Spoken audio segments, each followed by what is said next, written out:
Greetings. So here's a question that I ask myself and I'll ask you. Why was this man who lived between 500 and 600 BCE, whose family name was Siddhartha Gautama, and later was referred to as the Buddha, life and teachings so relevant and compelling to us today in our modern lives? Well, here's what I've discovered and what I think. I'm recording this on my favorite place, the back patio of my house, and the wind is blowing. And I hope you'll just pause from time to time and listen to the wind instead of seeing it as an interruption. But anyway, this young man who is very different from us, he was born into a royal family. He was born in a culture and a time very different from our own.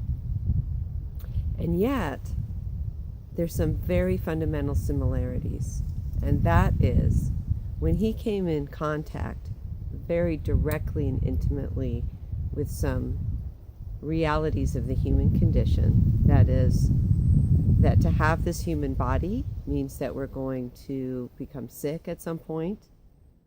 We will age if we're lucky, and all living beings will die. This came as a bit of a shock to this protected prince, and it can be a shock to us as well. The other thing that happened as he was confronting these realities is he saw a holy man walking through the streets of India, just teeming with human suffering, with a look of great serenity and composure on his face. And this is the question he asked: how can I live with that kind of peace in the midst of suffering, knowing that these aspects of the human condition are not going to go away and they're not avoidable? So isn't this what brings us to our practice, really? We want to know how to live with some modicum of peace, or maybe a great deal of peace, in the face of the whole scope of human suffering in all its many forms. Some of them great, like death, sickness. The aging process can sometimes be graceful, sometimes not so much.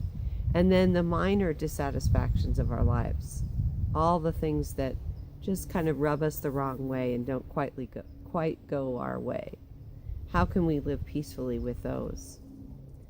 So, in order to get an answer to his question, he left his familiar surroundings and he went seeking answers, and he tried many pathways. I don't know about you, but in my search for peace, I've tried many pathways. Have you? And all of them have had many valid and valuable aspects.